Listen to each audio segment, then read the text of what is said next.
yo creo que es lo más sorprendente cuando uno se topa con el enneagrama, ¿no? Cuando te das cuenta de que todo lo que tú crees que eres, pues resulta que no es lo que eres. Que eso es un tipo de personalidad que todos desarrollamos para salir al mundo, pero que nosotros somos más que eso, no solo eso, ¿no? Para mí el enneagrama, la parte más fascinante es que te deja libertad a partir de un campo de conocimiento estructural para ponerlo en tu vida, en el sitio en el que corresponde en función de tus circunstancias.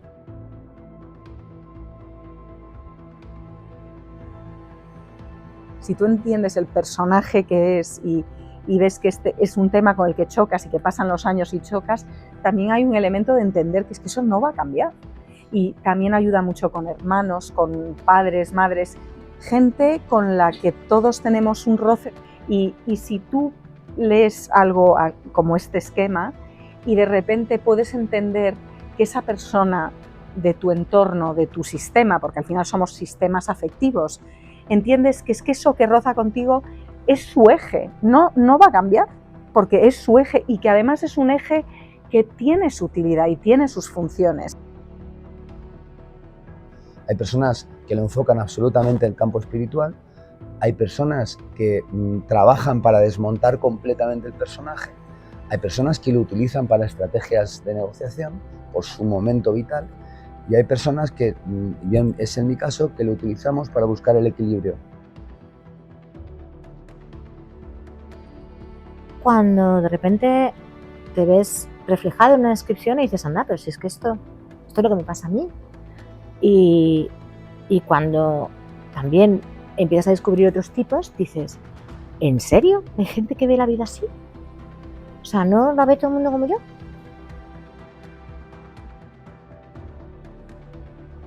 Una política que yo he aplicado, que la aprendí desde el principio, creo que en el primer año, lo leí de empresas californianas, en las que yo me fijo mucho, me parecen muy modernas, y entonces tenían una política que a mí me encajó y me hizo boom. Y entonces desde que la conozco, la aplicamos en nuestra empresa. Y es el No Asshole Policy, que es la política de cero gilipollas. Es decir, si tú eres muy buena en tu trabajo y eres un gilipollas, en nuestra empresa te despedimos. Y quien dice gilipollas es malo. Hay gente que desmonta equipos, que hace comentarios, que te desguazan la buena voluntad. Piensa por ti mismo. Wake up.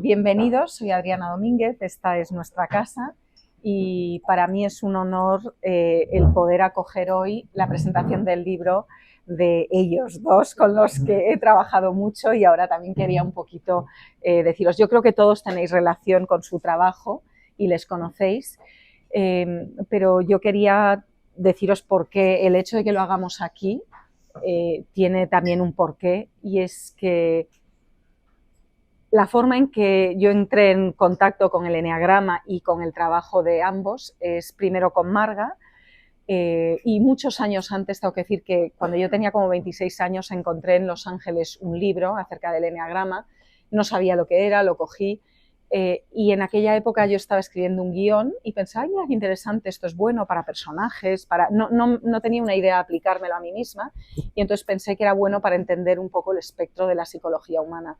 Y es un libro que a mí me cambió la vida, o sea, nada más, de estas veces que realmente un libro te atraviesa.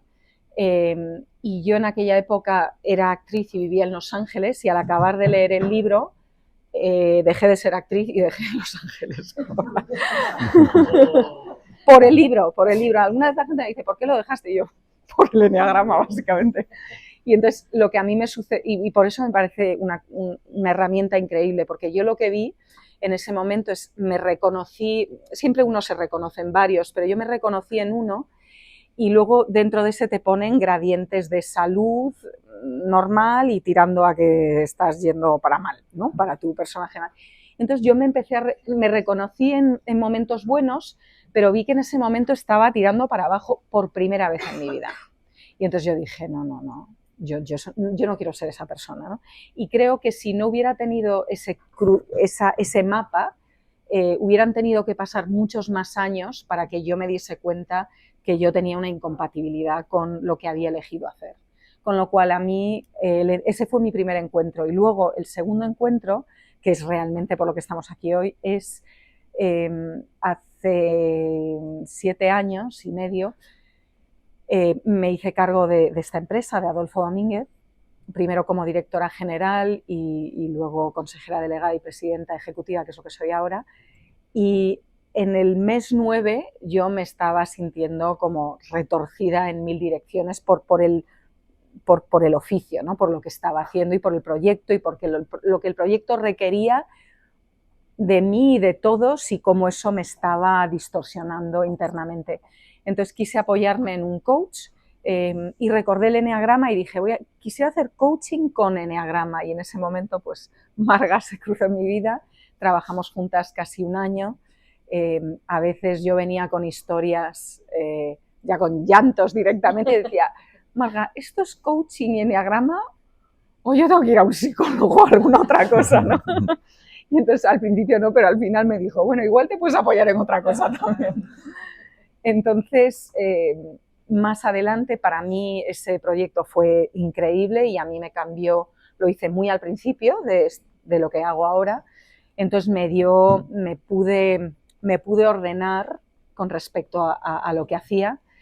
Y luego cada vez que he tenido ejecutivos que veo que tienen un problema con el puesto, pero no con lo que hacen, sino consigo mismos en el puesto, que eso pasa muchísimo en los directivos, pues les hemos dado un apoyo de coaching. Entonces, realmente aquí están todos los coaches de nuestra empresa.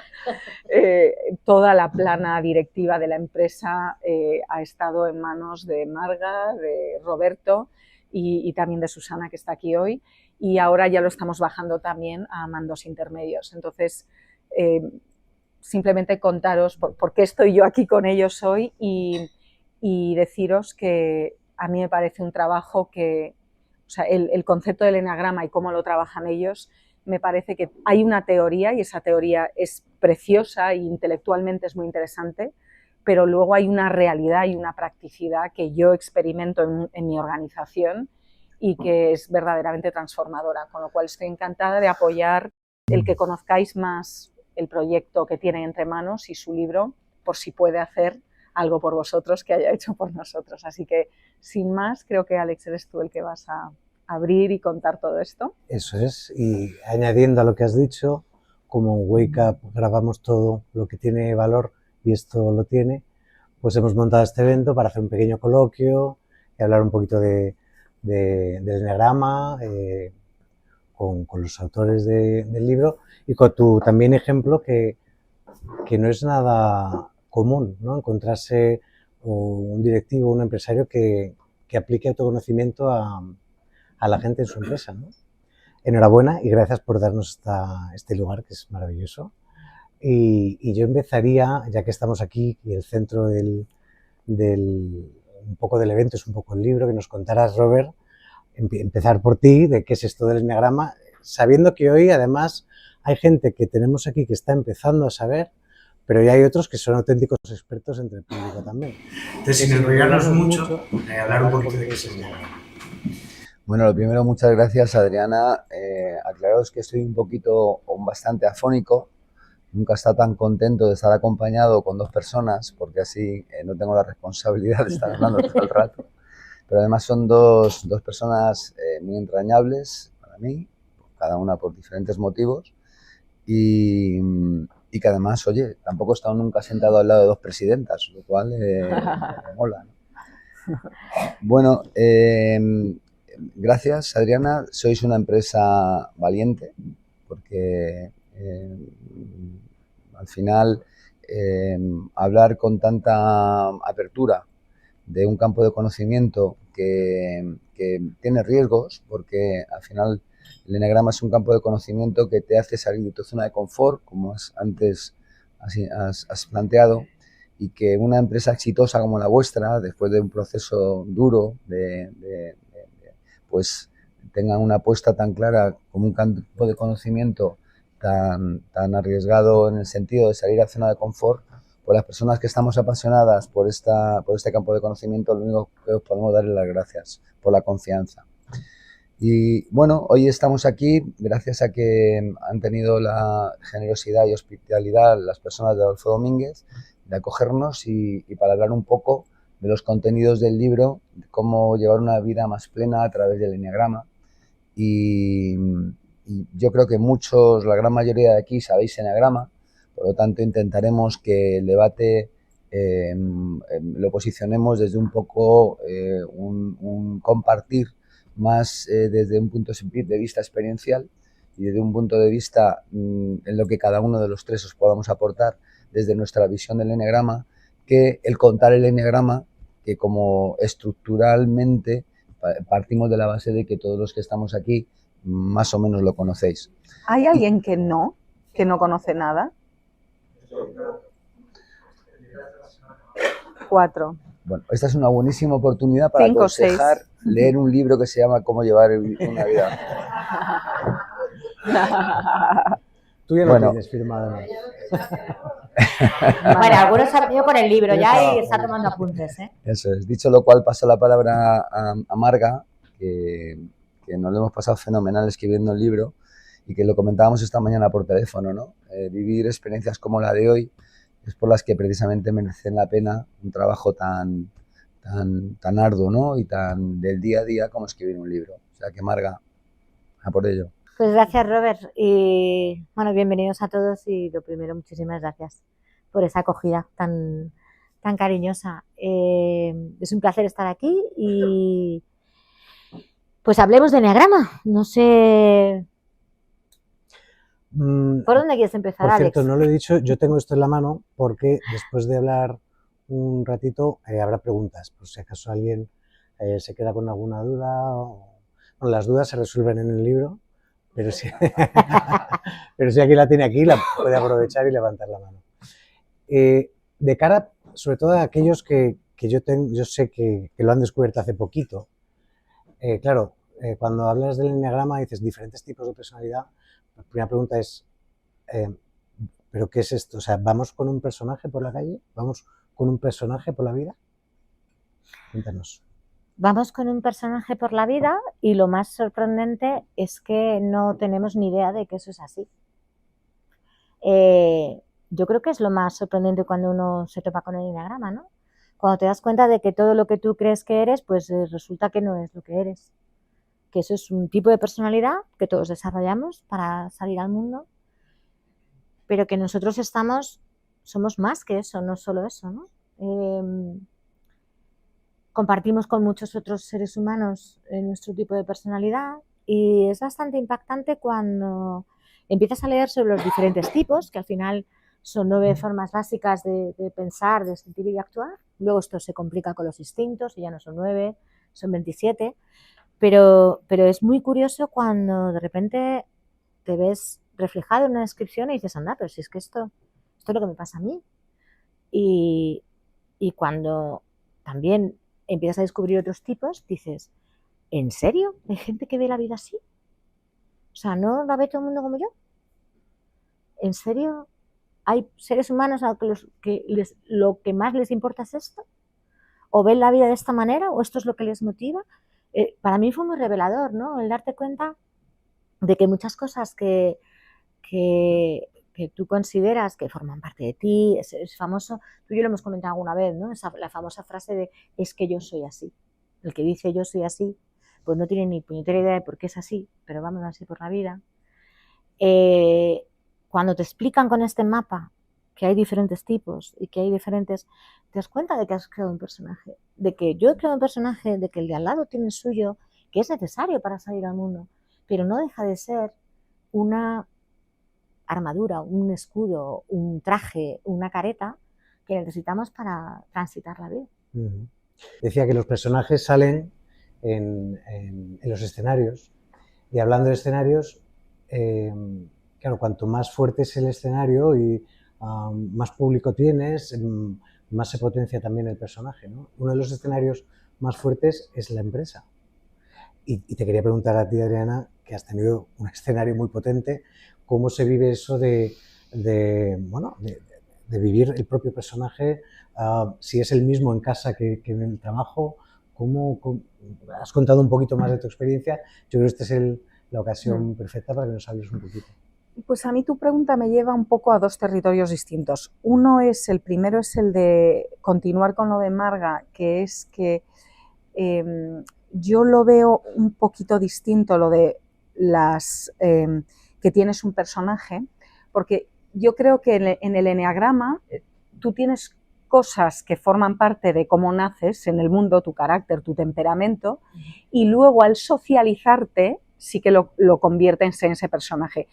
Pero tú eliges ese porque tienes este punto de partida de temperamento, digamos. Entonces, yo en la empresa, una cosa que me ha sorprendido muchísimo es que hay personas que son incompatibles realmente en el trabajo. Entonces, yo esto o que no quieren trabajar juntos, o que no pueden trabajar juntos porque no tienen los mecanismos que les funcionen. Entonces, os voy a poner un ejemplo yo tenía una persona que llevaba el área de operaciones y era relativamente, no llevaba muchísimo tiempo en la empresa, o sea, 1 o 2 años, frente a otra persona que llevaba 20 y pico años. Quiero decir que esa persona no iba a cambiar de forma de ser la otra, y que llevaba un área que tenía que reportar una serie de KPIs, es decir, ella tenía que hacer una rendición numérica de resultados, pero ella era un 2. Un 2 es más emocional, es más tal. Entonces, le pedían datos, ella devolvía imágenes, emociones, sensaciones, intuiciones. Y yo, no, porque el otro era un 5, el otro era, a mí me das un Excel. Y ya no, ya te entendí, ahora te entendí, espérate que me voy a hacer el Excel. Y volvía con otra cosa que no era un Excel, era otra cosa. Entonces llevaban ya 1 año y 2 peloteando esta forma hasta que el de operaciones estudió con vosotros el diagrama y dijo, no puedo. Vale, yo pensé que esto era que yo no me había expresado bien, que yo no puedo tener como reporte a una persona que no me puede que no me puede reportar como yo necesito, porque la sensación de vértigo existencial como gerente, ¿no? Con una empresa que le estamos dando la vuelta, el no tener el número, nunca, siempre pensar que mañana, ¿no? Esas empresas que son como eternamente en el proceso, imperfectas, para él fue definitorio. Y fue yo creo cuando trabajas en una empresa necesitas tomar decisiones.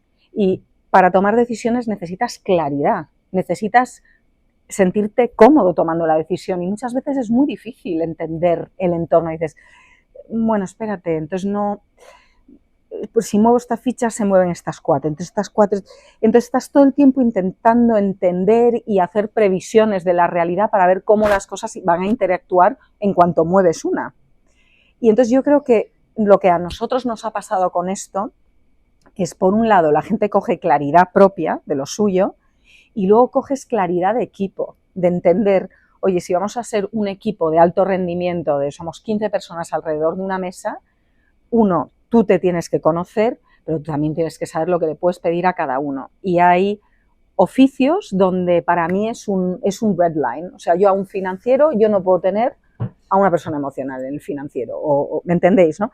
Pero también es verdad que, por ejemplo, y estos son tópicos, pero es que suele ser verdad además, que es que si tienes ventas, pues en ventas sí que está la persona más emocional de porque chicos, vamos a vender, porque lo vamos a conseguir, y sin embargo el de Excel va allí, oye, mira, yo he pensado que aquí hay que vender 5 bolsos más, no convence a nadie, no moviliza las ventas, no es capaz, ¿no? Entonces si tú sabes quién tienes delante, a veces les conoces mejor de lo que se conocen ellos, porque si ellos no han hecho el trabajo de lo propio, tú sí que puedes ver mucho más a través de cómo son, ¿no? Y entonces puedes, como directivo, otra cosa que aprendes es no hay una personalidad mejor que otra, es simplemente los encajes en el oficio y los encajes entre ellos. Y ya con eso, o sea, los directivos al final no es tanto que hagas tú el trabajo, tú eres el que pones las piezas y las mueves de un sitio a otro, ¿no? Entonces, a mí me parece valiosísimo. O sea, es que yo creo que hubiera tardado 50 años en darme cuenta de estas cosas. Para mí es muy como la idea de si tú te metes en el Amazonas, así, te tiran en el Amazonas, tal, y tú no sabes ni la dimensión que tiene, ni dónde hay ríos, ni dónde empieza, ni dónde acaba, puedes dedicar tu vida entera a dar círculos por el Amazonas y no llegarías a ningún sitio, porque es tan grande que no te enteras, no son muchas vidas. Entonces, para mí el eneagrama es como una acumulación cognitiva de conocimiento que, de hecho, ya sé que eres tú el que preguntas, pero yo tenía una pregunta. Y es que a mí me parece muy interesante el origen, que si podéis hablar un poquito del origen, porque es un área en la que lo he leído, no me convence del todo, me encanta Gurdjieff, pero es un personaje muy complejo y muy místico, entonces no lo entiendo muy bien. Entonces, si yo he entendido bien, esto es como una comprensión cognitiva a lo largo de muchísimos siglos que se ha ido transmitiendo por escuelas y que culmina en un Gurdjieff que lo trae a Occidente y luego toda la gente que lo está moviendo de formas más prácticas, ¿no? Pero nunca he entendido muy bien eso. Bueno, yo me solidarizo contigo porque hasta que escribí el libro era un tema que tenía bastante de lado. Y luego la verdad es que profundicé bastante. A ver, el tema del origen del eneagrama, lo primero que hay que distinguir es que hay dos partes que son completamente diferentes para profundizar el origen. Uno es el símbolo del eneagrama y otro es el sistema que clasifica los patrones de personalidad del eneagrama. El símbolo del eneagrama tiene una historia que, como la rueda no se sabe dónde empieza, hay muchas hipótesis, muchas teorías. Hay un libro muy bueno de Fátima, bueno, una mexicana que lo menciono en el libro como fuente, que habla de, su libro se llama ¿De dónde demonios viene el eneagrama?, donde estructura muy bien, es un libro entero dedicado exclusivamente al origen y habla de distintas hipótesis. Ahora, la realidad es que nadie sabe, por otro lado, como la mayoría de las cosas importantes de la vida, o sea, que decir, nadie sabe muy bien de dónde viene. Se ha ido construyendo, hablan desde distintas culturas y civilizaciones, y Gurdjieff fue un personaje que en el siglo XIX rescató el símbolo en sus viajes. Era un explorador, un aventurero, rescató el símbolo para Occidente, pero era un símbolo de naturaleza espiritual, donde no se hablaba de clasificación de personalidades, aunque muchas de las cosas que se hablaban, sobre todo por parte de Gurdjieff, fueron utilizadas por las personas que construyeron la clasificación de las personalidades, que fue a mitad del siglo XX, coincidiendo con la etapa de la psicología humanista. ¿Cuál es la diferencia entre el eneagrama, por ejemplo, y el psicoanálisis? Pues que el psicoanálisis tiene un padre y tiene una protección dentro de un contexto de campo de conocimiento. El eneagrama es un campo de conocimiento que se construyó, hay un psiquiatra que es una referencia, que es Claudio Naranjo, que es, aunque realmente Óscar Ichazo, que fue su maestro, es quien lo arrancó, pero realmente la gran referencia desde mi punto de vista histórico, es Claudio Naranjo. Y yo lo relaciono mucho porque tiene mucho que ver, por ejemplo, con los patrones de personalidad de Jung, de Carl Jung. Hay muchas similitudes, unos tiempos fascinantes de la psicología donde se estudiaba muy en profundidad los caracteres y las personalidades. Y en ese contexto nació el eneagrama, que se combinó con el símbolo sagrado. Pero son dos historias diferentes. Una que no tiene, se desconoce el origen, sí se saben cosas del proceso, y otra que está perfectamente identificado, que es más o menos mitad del siglo XX, dentro del contexto de la psicología humanista. Y me encanta que seamos disruptores y que le quitemos la palabra a Alex. Cuanto menos sigamos el guión mental que tenemos, mejor va a fluir y más. Yo solo quería comentar, para los que no sepáis nada de eneagrama, que habéis levantado la mano 4, que el eneagrama hay algo que es el personaje con el que vamos por la vida. Y ese personaje se construye en la primera etapa de la vida, es decir, más o menos hasta los 7 años. Por influencia hay una mezcla de temperamento genético y, por otro lado, gran parte de la influencia de las creencias de las personas de las que dependemos, que suelen ser nuestros padres, aunque pueden ser también abuelos o hermanos, y que nos van incorporando las creencias y que se va construyendo un relato del yo. Y ese relato del yo, que es el que creemos que somos, que con toda su buena fe las personas que nos han rodeado nos han incorporado una información, pues nos adentramos en la vida pensando que vamos a competir mejor con ese personaje, que nos van a aceptar y nos van a querer más. Mi visión del eneagrama es una visión, hay mucha. Para mí el eneagrama, la parte más fascinante es que te deja libertad a partir de un campo de conocimiento estructural para ponerlo en tu vida, en el sitio en el que corresponde en función de tus circunstancias. Hay personas que lo enfocan absolutamente en el campo espiritual, hay personas que trabajan para desmontar completamente el personaje, hay personas que lo utilizan para estrategias de negociación por su momento vital, y hay personas que, es en mi caso, que lo utilizamos para buscar el equilibrio. Yo no descarto para nada, creo que el personaje es útil, esto dentro del campo del eneagrama, y aquí hay algún eminente profesor que seguro que en el turno de preguntas puede ser muy interesante su visión. En el campo del eneagrama hay personas y profesionales que van y defienden que el objetivo es desestructurar y deshacer el personaje. Yo no estoy de acuerdo, yo creo que el objetivo es el equilibrio, equilibrar el personaje con el que vamos por la vida con la esencia que llevamos todos dentro y que el timón esté conectado con la esencia. Pero el personaje es útil. Dice Claudio Naranjo que cuidado con cruzar un paso de cebra dejando el personaje fuera, ¿vale? El personaje nos es útil para pagar hipotecas, nos es útil para competir, tiene muchas cosas buenas el personaje en sí mismo que son muy aprovechables. Tenemos que pagar el colegio de nuestros hijos, tenemos que prosperar en la vida. El gran riesgo es que ese personaje nos atrape. Y ahí está la cuestión. Para mí el campo del eneagrama es fascinante porque es un suelo, te deja libertad para aplicar todo ese campo de conocimientos hacia donde vayan las circunstancias de tu vida y cómo veas tú tu vida. No es lo mismo una persona que es CEO de una compañía con un montón de empleados y que se le pide un rol que necesita el personaje para desarrollar y ejercer ese rol, que una persona que está en la playa tranquilamente o que se ha tomado un año sabático y que puede trabajar con su personaje de una manera completamente diferente. Para mí la palabra clave es libertad para utilizar un campo de conocimiento fascinante que a mí me vale para sufrir menos. Y para yo de hablar, imaginaos si no estuviera fónico. Yo, retomando muy brevemente lo que acabas de decir, yo, sin embargo, la forma en que lo trabajamos en la empresa es más de conocernos para seguir manteniendo esos personajes, pero mezclarnos mejor, digamos. Sin embargo, yo en lo personal sí que, nunca lo había pensado así, pero nunca lo he oído, pero a mí sí que me ha servido para deconstruirme.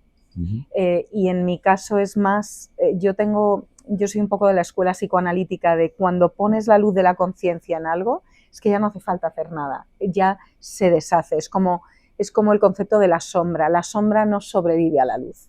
Entonces, si tú pones el foco de la conciencia, pones luz sobre tu oscuridad, sobre aquello que no sabías de ti mismo, realmente ya no es fácil para eso seguir siendo lo que es. Entonces, yo sí que noto un proceso de deconstrucción, o sea, yo realmente ya no sé ni si me reconozco. Eso es la duplicidad tan maravillosa que tiene esto, ¿no? O sea, hay una parte muy útil cuando hablas de trabajo en empresa, donde el eneagrama te diseña un poco cómo es el personaje, qué patrones tiene, y es muy útil porque enseña a la gente, cada personaje es necesario, mucho más en el mundo del trabajo, y lleva asociado una serie de talentos, no lo olvidemos, que nos permite desarrollar nuestra labor. Pero como el sobreuso de esos talentos son los que nos suelen perder. Entonces, intentar encontrar ese equilibrio.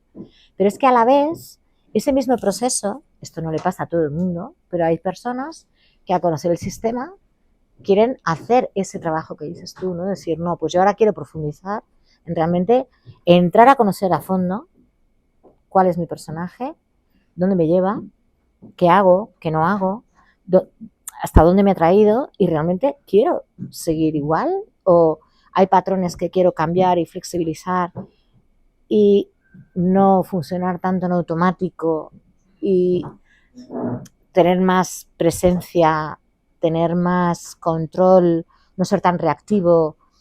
Todo esto es un trabajo personal muy potente, que es donde realmente yo creo que se produce una auténtica transformación, ¿no? Cuando lo utilizas para realmente tomar conciencia de cómo eres, que ya aviso que escuece, tú no ves cosas que no le apetece ver, pero es donde realmente se produce esa transformación. Hay una parte muy práctica y luego hay una parte absolutamente individual, personal e intransferible, que es hasta dónde quieres llevar tu trabajo contigo mismo, ¿no? Y yo creo que ayuda mucho también con eso que dicen que es tan difícil de la vida, ¿no? Que es saber lo que puedes cambiar y lo que no puedes cambiar, ¿no? Y tomar la decisión. Y sabiduría para reconocer la diferencia. Eso, y sabiduría, esa era.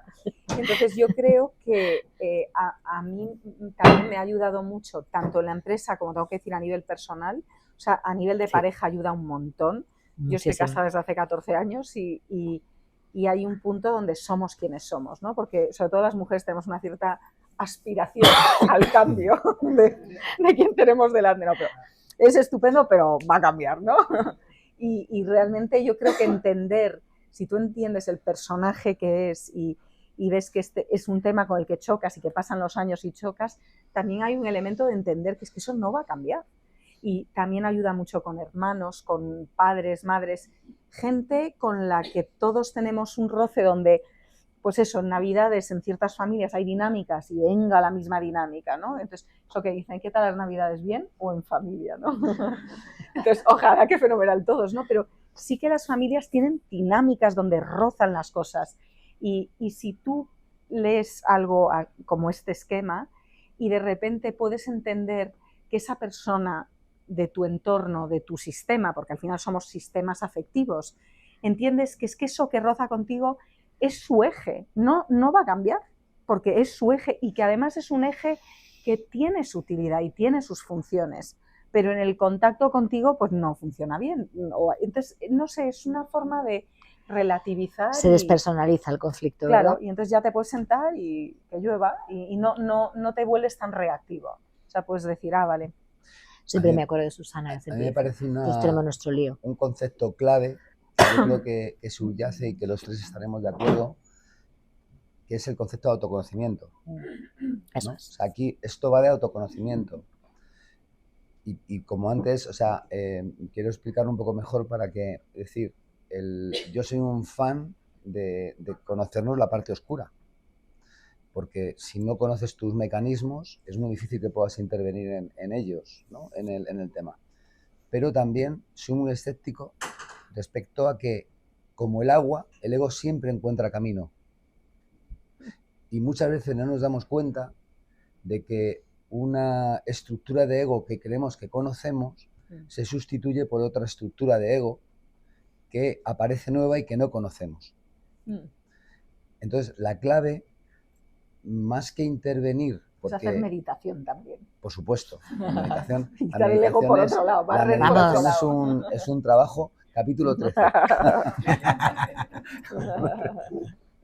La meditación es un trabajo imprescindible. Pero quiero decir que la cuestión es que el que al final, o sea, yo estoy convencido que alguno de los que esté leyendo el libro y que no sepa porque mi vida es muy diversa y hay mucha gente que no sabe a qué me dedico, depende en qué campo estoy. Y lea el libro, dirá, pero este tío mientras escribía el libro ha hecho estas barbaridades. Qué incoherencia, ¿no? El señor se llama Roberto White. A mí, el día tal de tal, que supongo que estaría escribiendo el libro, hizo esta barbaridad. ¿Qué me está hablando a mí de ego en el libro? Y tiene toda la razón. Porque todos somos seres humanos y todos tenemos un personaje que se activa por mucho autoconocimiento que tengamos. ¿Dónde está la diferencia? Que cuando empieza a entrar el agua, puedes intervenir para que no te lleve el barco a la deriva. Esta metáfora. Ahí está la clave. Ahí está la clave. No que nuestro personaje no nos meta en los líos recurrentes que nos meten a todos una y otra vez, según sea nuestro eneatipo, sino que cuando tú estés detectando que tu personaje te está llevando a un territorio que por otro lado es muy conocido, porque casi todos tenemos los mismos líos, lo único que van cambiando son las personas que nos rodean. Bueno, pues cuando ese personaje toma el poder, El verdadero poder es el conocimiento de esos mecanismos para que ese personaje no inunde, porque ahí es cuando entramos en bucle, por estrés, es un gasto de energía además tremendo, y es cuando podemos intervenir y sacar con cubitos de agua, decir, no, espera, tranquilo, has metido la pata, te has metido en esta dinámica otra vez, a pesar de haber escrito un libro, pero no vas a seguir por ahí. Vas a reflexionar desde el autoconocimiento y vas a tomar otro camino. Porque para mí es, o sea, que uno de los peligros que para mí tienen los campos de conocimiento relacionados con el desarrollo personal es el dogmatismo. O sea, es el parecer que hay un listón que no alcanzamos. Aquí yo soy un anti-gurú, yo no conozco a nadie que como ser humano no tenga prácticamente los mismos problemas que todos.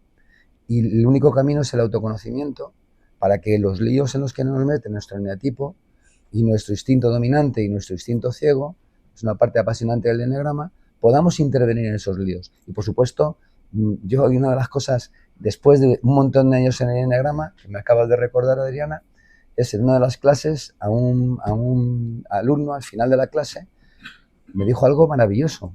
Me dijo, Roberto, gracias a vosotros, por fin he podido pasar una convivencia en el día de Nochebuena con mi suegra. Sí, sí, fuera broma, ¿eh? ¿No? Y dije, jo, este tío me acaba de dar un halago impresionante. ¿Tú sabes lo que es estar el día de Nochebuena con tu suegra? y mirarla con compasión desde los personajes. Entonces, este pequeño ejemplo, que es una broma o no, es un hilo del que tirar, porque al final, a través de ese señor que estuvo conviviendo con su suegra o dentro de nuestras familias, y da igual que lo enfoquemos en la pareja y, por supuesto, en el mundo profesional, que eso si queréis entramos a hablar ahora, ¿no? Cuando un eneatipo 1, por ejemplo, que está constantemente con un punto ciego muy fuerte a través de la crítica, y eso nos ha pasado, darse cuenta y decir, ¿pero qué he estado haciendo? O sea, ¿qué he estado haciendo? He estado machacando a tal persona, ahora lo entiendo todo. Iba a decir que para mí resuena mucho, nunca lo había pensado así, pero para mí parte del interés de entender mejor todo esto es el ahorro energético. Exacto. Es brutal. Es agotador, ¿eh? Es lo de no entender a la gente es agotador. Y no mezclar bien y no saber dónde parar y no decir, ajá, eso que dicen, ¿no? Que te dicen, o sea, había un chiste de lo que sea que digas tienes razón y el otro, pues yo no estoy de acuerdo y tú, pues vale, estoy de acuerdo, ¿sabes? O sea, ese ahorro energético a mí me parece muy interesante y que yo creo que sinceramente se llega con los años, ¿eh?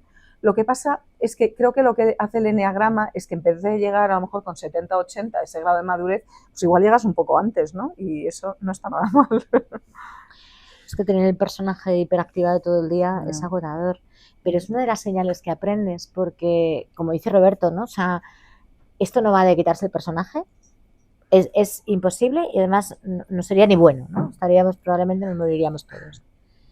Pero sí se trata de darte cuenta cuando llevas unos días que estás teniendo problemas, qué pasa, que sientes que estás como enfadado, a ver un momento, ¿qué está pasando? Parar y observar y qué estoy haciendo. Ostras, pues la estoy liando otra vez. Venga, pues vamos para atrás, ¿no? O sea, tengo una oportunidad de meter un poco, darle el botón de la pausa, de analizar un poco la situación y ya con lo que sabes, hacer algo diferente. Y a nivel de brújula moral, como también te dice un poco dónde está el punto ciego de tu personaje, yo creo que ya no es, bueno, yo creo que soy así, no, es que la gente configurada como yo suele pecar por aquí, ¿no? Entonces el conocer el potencial de oscuridad que uno tiene y ver cómo se va a desarrollar, por ejemplo, por poner un ejemplo hay personas que si descienden mucho y les va muy mal en la vida, hay personas que se van a suicidar, se van a matar a sí mismas. Y hay personas que si les va muy mal en la vida van a matar a otro. Así es. Eso en el peor de los casos, ¿eh? Pero quiero decir, pero está predeterminado, es decir, o eres hacia adentro o es hacia afuera. Es una cuestión de gradientes, ¿no? Yo eso nunca lo había pensado. ¿Sabes? Entonces hay tanto conocimiento de tanta gente que ha pensado estas cosas Y luego es tan Claro, verdad. son los niveles de desarrollo, yo creo que te refieres a los niveles de Don Sí, Riese y Ras sí. Hudson, ¿no? Los Y es niveles el de Hudson, desarrollo. pero ese es el 8, ¿eh? He dicho el horrible, horrible. Ellos, claro, los del niveles más fondo. bajos, ellos estudian los niveles a nivel ya de patología. Entonces, el cómo podemos llegar a degradarnos en función de nuestro tipo de personalidad a caer en una patología psicológica que puede ser peligrosa para uno mismo, para los demás, por agresividad o por autodestructivo o por trastornos mentales, vamos, una esquizofrenia, muchas otras cosas, ¿no? Pero ojo, es que cualquier ser humano puede en un momento dado llegar ahí, ¿no? Igual que podemos intentar aspirar a tener una mayor conciencia de nosotros mismos y estar a niveles un poco más sanos. Todos podemos tener un mal día y caer un par de niveles o 3 en la escala y tener un día horroroso y luego ya te das cuenta y te recolocas e intentas volver a salir al... Marga, y también en tu ambición, es decir, si tú te reconoces en uno, dices, vale, cuando a este le va muy bien, eres así, o sea, cuando estás muy, muy bien es así, no es como aquel otro. Entonces también sí, te ahorra... Te marca un camino. Claro, te ahorra muchas falsas, o sea, muchas falsas proyecciones. ¿Cuál es el camino ¿no? natural para ti? Quiero decir, ¿no? Es como todos los niños, yo tengo un niño de 9 años y todos son Ronaldo. Yo, te vas a enterar un día de que no lo eres, ¿sabes? Pero entonces es una, o sea, te ahorra mucho la proyección de, es que yo podría ser esto. No, pues mira, por ejemplo, en mi caso, yo clarísimamente no soy el número 1 perfeccionista, ¿no? Yo no lo soy. Entonces, en cuanto a liderazgo, esto yo me lo trabajo mucho, si uno quiere ser un muy buen líder, hay distintas filosofías, pero una de ellas, que es en la que yo creo que está basada en 200.000 personas que han estudiado en Estados Unidos, lo conoceréis, nunca me acuerdo el nombre, tipo Folger y Zenger, o bueno, no sé, si alguien lo sabe que lo diga, Faulkner y Zenger. Y entonces lo que dicen es que hay 17 cualidades del gran liderazgo. Y gran liderazgo, todos somos líderes en algún lado, como padres o como lo que sea, da igual, nuestra estructura familiar como mínimo. Y entonces hay 17 cualidades. Una no es negociable, que es la ética, la integridad. O sea, nadie que no tenga esa puede ser un gran líder. Y luego hay 17. Y entonces de esas 17 tienes que habitar 3 con excelencia y quizás hasta 5. Pero nadie habita 17 con excelencia, es imposible, ¿no? Entonces, también cuando tú descubres en tu personaje lo tuyo, lo increíble que puedes llegar a ser, pero en lo tuyo, pues tampoco te pones a intentar hacer lo otro. Entonces yo, por ejemplo, cuando decía, yo no soy el 1, yo sé que si yo quiero hacerlo increíblemente bien en Adolfo Míguez, no puedo dedicar mi tiempo a la parte numérica de la empresa, porque en esa yo voy raspada, aunque me ponga con toda determinación, voy a llegar a un 7 y la excelencia no está en el 7, está en el 10 o en el 9, pero yo sí tengo otras cualidades donde estoy a esos niveles. Entonces lo que hay que hacer es no tener agujeros negros, es decir, uno no puede ser un inútil integral en algo importante en el liderazgo, lo rellenas, pero luego céntrate en lo tuyo, porque si no desarrollas tu personalidad y tus propios skills, realmente es un gasto energético bestial que nunca va a llegar a resultados. Y a mí el eneagrama también me ha ayudado a eso, a no perseguir ideas de lo que yo podría ser que realmente no están en resonancia profunda con mis capacidades. Sí, en realidad el eneagrama, nosotros tenemos un maestro dentro del campo del eneagrama, se llama Luis Serra, que es doctor en psicología y que acaba, por cierto, de publicar un libro buenísimo. La tesis la hizo de eneagrama, del doctorado. Y él, el otro día, escuchándolo en un congreso, decía que para él el eneagrama es como una especie de navegador que te permite resetearte. Exactamente como el navegador, ¿no? Cuando estás en el coche, te lleva y de repente y hace y te permite resetearte. Porque al final lo que te da es un montón de información que te permite ir encauzando tu vida y los caminos de tu vida. Por ejemplo, cada uno cogemos de energía. O sea, todos nos creemos, si no pensamos en ello, que el resto del mundo tiene las mismas circunstancias que nosotros y creencias parecidas. Y nada más lejos de la realidad. Incluso desde el punto de vista económico, si uno no se pone a pensar, decir, oye, cuidado, que es que las circunstancias de este señor no son las mías, o las de este señor no son las del otro. Actuamos y funcionamos con la falta de delicadeza, la mayoría de las veces, guiados por nuestras propias circunstancias, en general en todo. Y sin embargo, a través del eneagrama se te va generando un radar donde vas entrenando que eso no es así. Por ejemplo, el eneatipo 4 recoge su energía en la melancolía, compartiendo llantos, compartiendo penas. El eneatipo 7 recoge su energía en un optimismo hiperactivo. Y como juntes a un eneatipo 7 y a un eneatipo 4, ya puedes montar una obra de teatro, si metes un 8 en el tema. Entonces, el eneagrama lo que te permite, como dice Luis Serra, es tener un navegador que puede ir constantemente reseteándote en un mundo de relaciones. Por ejemplo, el punto ciego, que antes lo mencionabas, que todos tenemos puntos ciegos. Desde la posición del eneagrama hay uno muy concreto que tiene que ver con nuestro eneatipo y que nadie se atreve a decirnos normalmente, porque es muy invasivo. De hecho, hay que tener mucho cuidado. Cuando tú le dices a alguien su punto ciego relacionado con su eneatipo, cuidado porque van a aparecer todos sus mecanismos de defensa. Hay que hacerlo de una manera muy determinada, con mucho cariño. Y a veces aún así sale mal. Cuando está relacionado con el campo de conocimiento del eneagrama, porque seguimos, nuestro punto ciego es ciego y pasa como el personaje, como el agua va apareciendo en una situación en otra. ¿Qué es lo que ocurre? Que apenas a entrenar microgestos del entorno donde dice, ya está, ya estoy con el punto ciego, cada uno con el suyo. Yo aquí no voy a decir el mío, que lo estabais pensando todo en el tema. Bueno, a lo mejor luego si lo preguntas.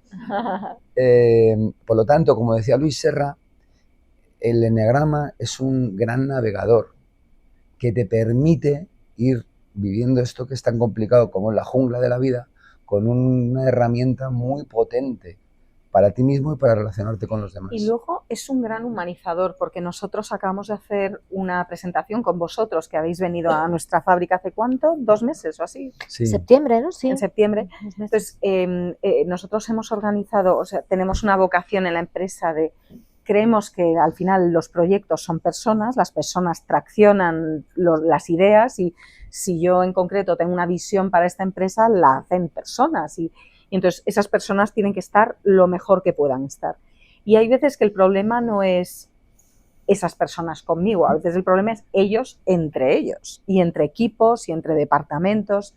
Y entonces nos ha parecido que de forma abstracta, sin una aplicación concreta, queríamos que supiesen que esto existe. Entonces hicimos en septiembre, lo llamamos Conectados, y entonces una vez cada 3 meses hacemos un ejercicio de formación. Y invitamos a alguien que nos venga a hablar de cosas que son realmente de conferencia, no tiene una aplicación de formación específica para el mundo de la empresa, pero sí que es un conocimiento humanista. Y yo siempre tengo un poco de dudas si me estoy pasando de humanista porque, no sé, porque tengo una mezcla grande de personas y lo hemos hecho en Galicia, es una fábrica, y entonces este es un conocimiento que yo siempre les dije, mirad, por favor hacer lo que se entienda para el denominador cognitivamente más débil de la cadena de gente que tenemos. Entonces le dije, por favor, que lo puedan entender costureras, gente que trabaja en plancha, gente que trabaja en almacén, porque muchos no tienen una educación formal más allá de los 14 cuando dijiste años. eso, Margarita me dijo, tú no puedes venir, Robert. Pues se te entendió. Ya. Luego yo, bueno, hicimos todo esto. Fue una experiencia increíble. Fue muy Sí, bonito. fue Igual, si queréis Fue increíble. podéis contar algo, porque sí que te hace ver cómo la gente lo capta. Y luego yo me doy un paseo para ver qué tal. Y siempre me interesa sobre todo el territorio almacén y tal. Quiero ver cómo eso llega. Y es muy tierno porque se me acercó una persona y me cogió y me dijo muchísimas gracias, porque yo nunca había ido a una conferencia y gracias por pensar que yo puedo entender estas cosas. Qué bonito. Me parece súper bonito, súper. Desde estas cosas que dices, ¿cómo merece la pena? ¿Cómo merece la pena? Y entonces ya luego ibas, porque hacemos un picoteo después, y entonces ves que uno va ahora ya son gallegas, ¿no? Ahora xa entendo a miña filla, ¿no? Ya empiezan con su hija a descodificar a las personas de su entorno, ¿no? Y bueno, y luego os abordaron a vosotros. Pero es que es tan bonito porque al final está lo de uno mismo, pero está que te ayuda muchísimo a entender a los demás. Y en una empresa a humanizar, a no decir, es que yo soy mejor y es que ese no sabe lo que hace, no.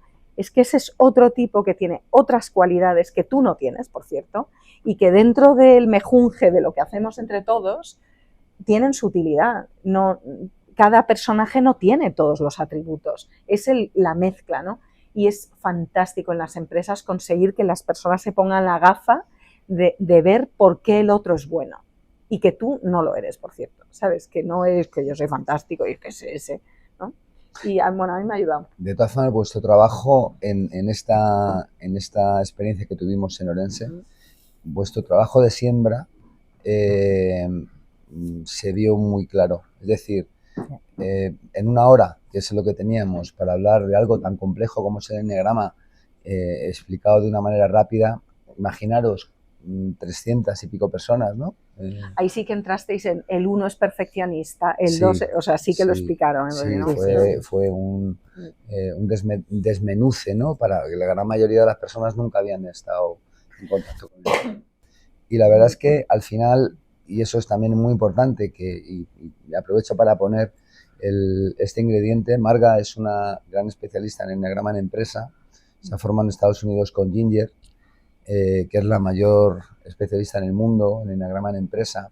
Y yo tengo ciertas dudas de enfoque, porque y también puede valer esto para debatirlo, ¿no? Es decir, al final el enneagrama en las empresas no es fácil, ¿vale? Porque al final en las empresas en general, lógicamente se persigue la productividad. Y para tener una gran productividad, muchas empresas utilizan la estrategia de exprimir el personaje.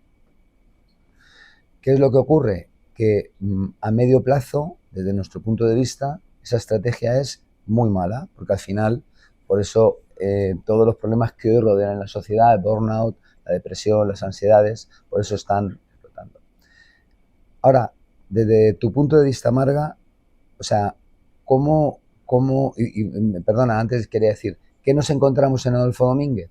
A 300 y pico personas que están en procesos conectados con el desarrollo humano, porque si no, no sale así. O sea, en una hora no da tiempo a generar ese entusiasmo. Yo cuando acabé la conferencia, os lo juro que me sentí un actor de cine. O sea, y Marga igual, quiero decir, fue increíble. Todos fascinados, preguntándonos qué tal. Estuve ahí durante un ratito, que luego tuvo que trabajarme mi ego, decir, no, venga, Robert, en el tema, porque de verdad había un ambiente, pero ¿qué pasa? Que había un sedimento, hay una empresa que está trabajando y que con cosas que no tienen que ver con el enneagrama, pero que están en el ambiente, en el tema.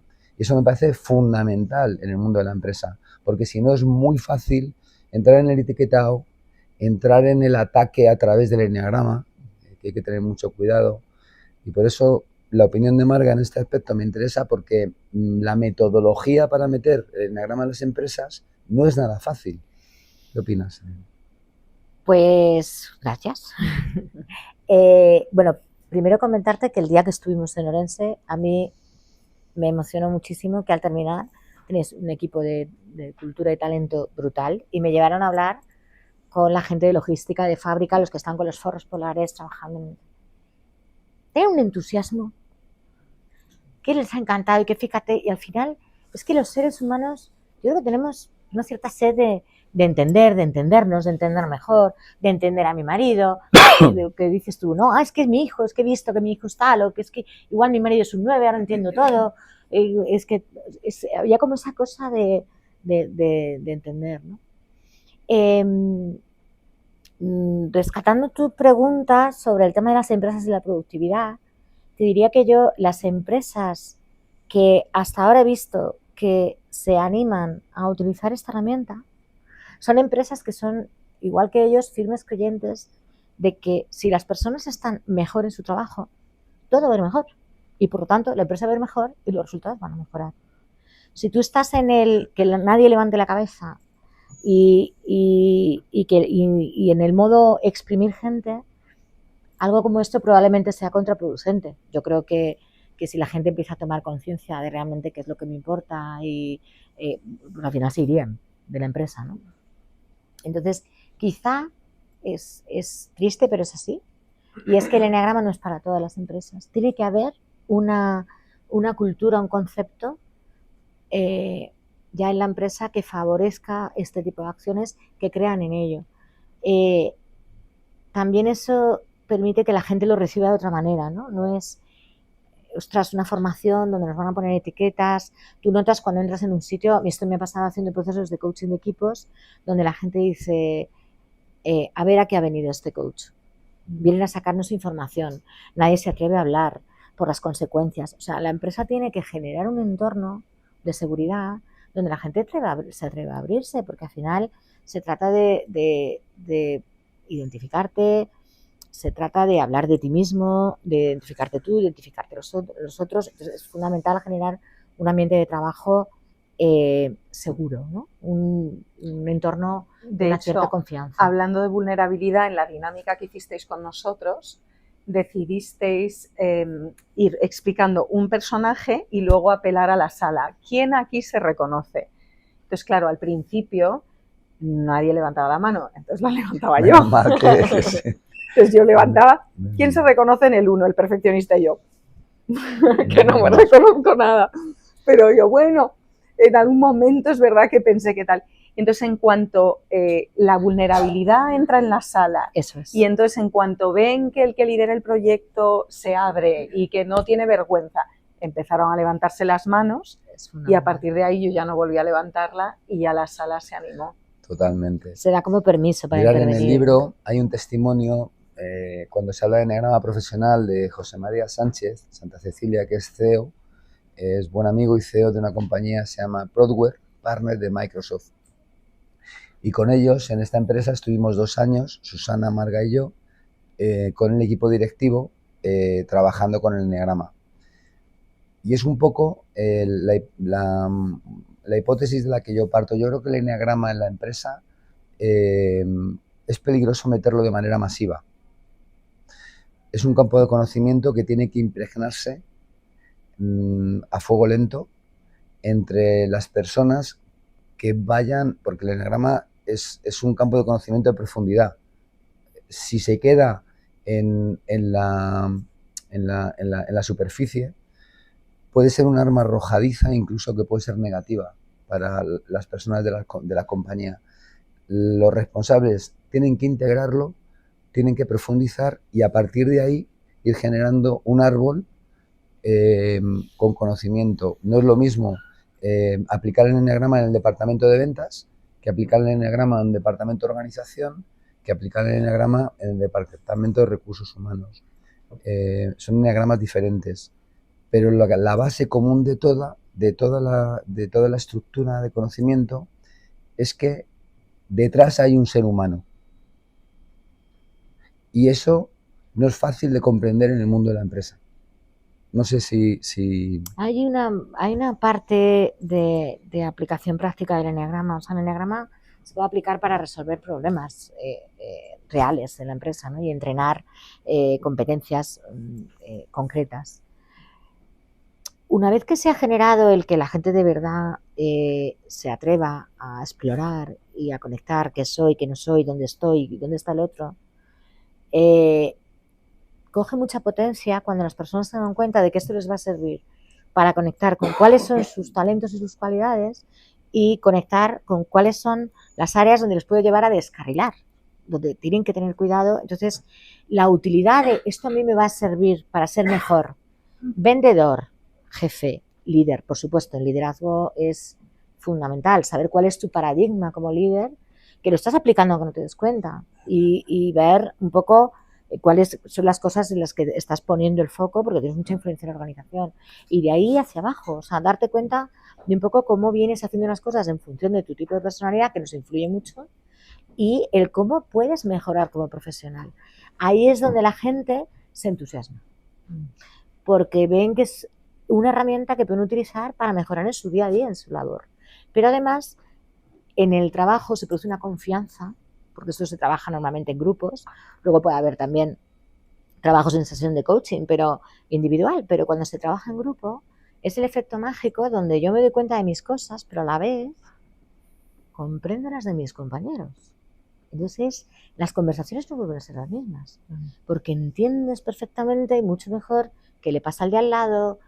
Ahora ya entiendo por qué le ocurre esto, por qué le importa, porque hay una comprensión, una confianza, que es la primera escalón de la pirámide de Patrick Lencioni, ¿no? Cuando habla de las 5 disfunciones de los equipos, que es una base muy fuerte para luego poder construir. Entonces, ¿Te puedo hacer una pregunta? Sí, y yo os iba a decir que estáis muy serios porque también podemos hablar del eneagrama y el amor. Ahora entramos, que a mí es la parte que más me gusta. ¿A ti en qué te ayuda a conocerte a un tipo? Es que, a ver, tú eres una persona que estás manejando una compañía de una dimensión y tu respuesta me interesa mucho. ¿En qué te ayuda a conocer tu eneatipo? En el día a día. A mí en lo que más me ha ayudado es en por dónde voy mal. En las partes ciegas, en la oscuridad, eso es lo que más. Y luego oportunidades de crecimiento también, quizás lo que está fuera de mi espectro, también quizás el que yo igual me hubiera proyectado de otra forma y he cogido madurez antes para entender dónde yo puedo brillar, que igual no era donde yo quería haberlo hecho, o no brillar directamente. Y luego, pero yo estoy yo con el eneagrama tengo una relación de sí y no. Yo paso algún periodo en que sí y luego me olvido del 10 años, ¿sabes? Y luego de repente lo recupero en mi vida y digo, oh, Dios mío, ¿cómo me pude olvidar de esto? Y entonces lo aplico y me sirve para, cuando me descoloco, me sirve para recolocar información que no he sabido entender. ¿El navegador? Sí, solo lo uso cuando estoy desnavegada, cuando estoy desorientada. Si estoy orientada, para mí no pienso en él. Y luego tengo la sensación que cuanto más maduro, más lo trasciendo. Es decir, que me parece, si te pones en el lugar de la meditación, es que da igual. Son como... Es que esto que ha comentado Adriana es importantísimo, porque el personaje, cuando las cosas van bien, vive feliz. Cuando el ego, que es de lo que vive el personaje, nuestro personaje, sufre, es cuando nos acordamos de oye, ¿qué está pasando aquí? Entonces, este es un paradigma que creo que nos puede... En el libro contamos experiencias personales, que aquí sería muy largo de contar, pero yo desde luego en mi vida he tenido la fortuna de que mi personaje...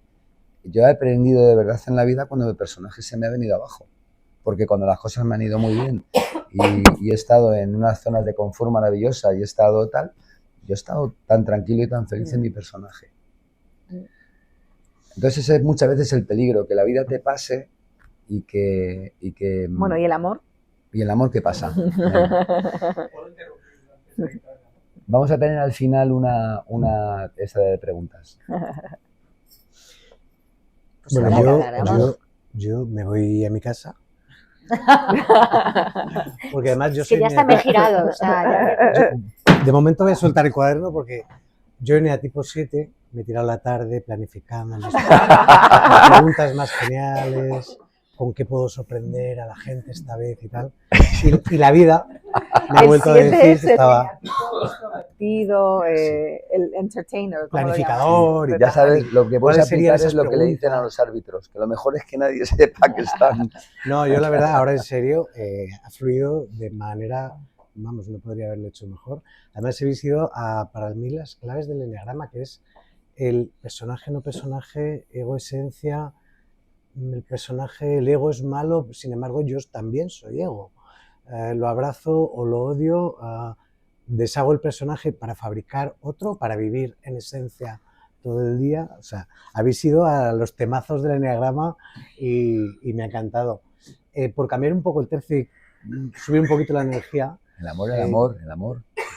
Exacto, es que lo has dicho ahí y a mí me apetece un poco ya que estáis muy sueltos y muy abiertos, Pareja. ¿cómo se lleva esto? Salgo del trabajo, me voy a mi casa, me junto ahí con mi pareja y ¿qué pasa ahí? Y ahí empieza el curro de verdad. Ahí Ahí es donde hay que aplicarse el eneagrama, pero de arriba a abajo. ¿Cómo se vive esto? ¿Cómo nos ayuda? ¿Qué le podemos decir a la gente? ¿Quién se anima? Yo ahí no sé nada. Quiero decir, yo solo sé... Tú has mencionado el amor, tú deberías dar el paso. Yo solo sé el mío, ese lo tengo identificado. Cierto. No, me he intrigado mucho, ¿eh? Yo he pretendido en algún momento aplicarme esto en tema, o sea, yo es que realmente cuando lo pienso, yo he estado en pareja, o sea, de los 23 a los 33, luego estuve soltera como 10 meses y luego me casé. Entonces, quiero decir que yo no, si hubiera estado soltera mucho tiempo, igual hubiera tenido tiempo de poner en práctica, si este no es pareja, me quedo ya. Pero no bueno, ese es el eneagrama para ligar. Claro, No, bueno, claro, pues sí, ese también. Bueno, vale. No, para ver dónde hay compatibilidades, porque, por ejemplo, yo no sé nada, pero ¿todo el mundo es compatible con todo el mundo o no? A ver, yo no creo aunque en el libro hablamos de relaciones, porque al final, en un mismo eneatipo, depende su grado de desarrollo, puede haber un nivel de relación diferente. En general, sí, efectivamente, hay compatibilidades, pero que son hilos del que tirar, pero si te llevas el tema a la relación concreta, va a depender de cada persona y cada circunstancia de cada persona. Yo lo que sí, respecto al amor, aunque sí es muy importante que las parejas sepan su eneatipo. Lo que pasa es que yo pediría que mi mujer saliera de la sala. A seguir hablando. O que se sentara aquí. Sí. Pues yo me levanto, ¿eh? Le pasamos el micro. A ver, aquí somos todos... sí está ahí. Sí. Aquí somos todos ya mayores para estar de acuerdo en algo fundamental. El enamoramiento es un estado patológico que pasa. ¿Estamos de acuerdo? Entonces, más o menos dura 2 años, unos 2 años, según los bioquímicos, y en esa fase nos relacionamos a través del personaje. Es decir, nos relacionamos a través de la mirada que el otro tiene de nosotros, que potencia el relato que nosotros tenemos de nuestro yo. Después la vida sigue pasando y lo que era en esa fase, y todos aspiramos al amor compañero. Y en el amor compañero, el que de verdad llega a unas cotas de conciencia, el personaje se va desmontando y las parejas que de verdad funcionan a medio o largo plazo son las que son capaces de relacionarse con el personaje desmontado en una alta dosis. ¿Qué es lo que ocurre? Que a partir de ahí es cuando la mirada del verdadero amor traspasa la estructura artificial del personaje. Y esa es una barrera muy difícil de saltar. Muy difícil. Por eso el mundo de la pareja es tan complejo. Por ejemplo, lo cuento en el libro, Moni, lo sabe todo el mundo, y ella es eneatipo 9 social, 9 instinto social. Entonces yo, cuando conocí a fondo el campo del eneagrama, reinterpreté actitudes que ella aparentemente tenían que ver con la frialdad, con la desconexión, para mi eneatipo, el que me ignoren es lo peor que se me puede hacer. Es mejor que me insulten, que me pateen, pero que hagan algo. Porque me da la oportunidad de reaccionar, de insultar, de patear y de hacer algo. Pero que me ignoren, o sea, que hable y que grite y que me miren como si fuera un pez, me desespera. Entonces, cuando yo comprendí que ella lo que entraba es en personaje, es decir, que su sistema operativo se desconectaba, porque el eneatipo 9, lo que le es muy fácil desconectar su sistema de emociones, porque es lo que hace habitualmente, ponerse en la emoción del otro. Y cuando entra en conflicto, el eneatipo 9 es muy fácil que ni sienta ni padezca.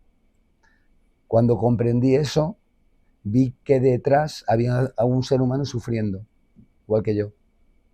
Y nuestra pareja, después de 38 años, realmente no nos hemos divorciado porque ninguno hemos tomado la decisión de divorciarnos el mismo día. Porque en 38 años. Pero sí es verdad, y hablando en serio, que el enneagrama nos ayuda mucho. Ella a entender mi sistema operativo y a dejarme mi ratito de personaje y tal. Yo, por ejemplo, y lo confieso aquí porque cada vez me importa menos confesar cosas, debe ser la edad. Y una vez me fui de casa. Y me fui y cuando estaba en el jardín, digo, ¿y ahora cómo vuelvo? Y entonces mi personaje empezó a apoderarse de mí. Ni de coña vas a volver. A partir de ahí no. Entonces, volví. Porque mi primera conversación no fue con ella, fue con mi personaje. En el jardín, sentado en una banqueta, que yo pensé, como salga, ¿qué coño haces ahí? Que no te has ido, ¿no? Entonces, el enneagrama, en las relaciones de amor, lo que nos valen es a tener esa primera conversación con nosotros mismos que te permite, porque a partir de que yo me conecto, ella se conecta, el otro se conecta. Y esa es la magia del enneagrama en el amor. Primero, Moni, ¿confirmamos o desmentimos? ¿Quieres contar la verdad sobre esto? Que sí, vamos a confirmar de momento. Bueno, bien. Lo digo porque... Yo te he pedido que te fueras. No, yo debo ser muy oscura, no sé, pero a mí lo que más me ha ayudado en el amor de mi relación de pareja también es entender la emoción, ¿cómo lo llamáis? El ángulo muerto o lo que sea. Punto ciego. El punto ciego.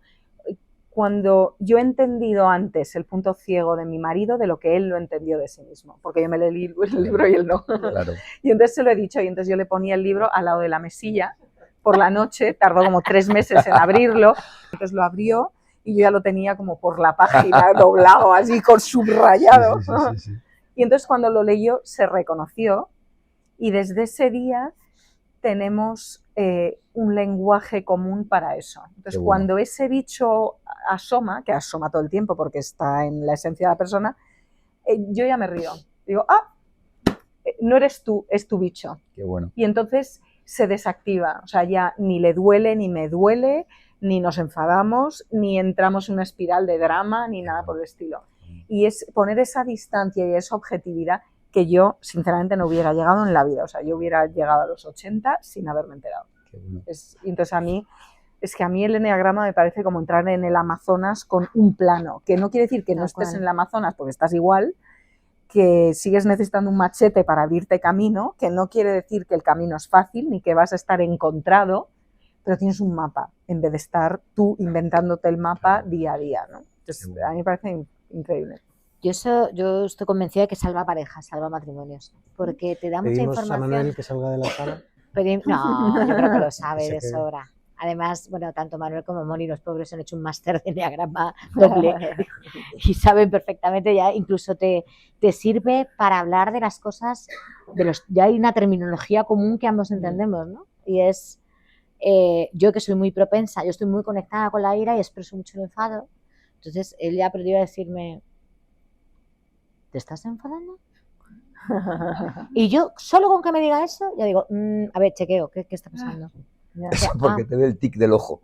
Sí, cuando hay pistas, ¿no? Hay pistas. De Roberta me lo dice. Y cuando te tiembla el párpado, yo tiemblo.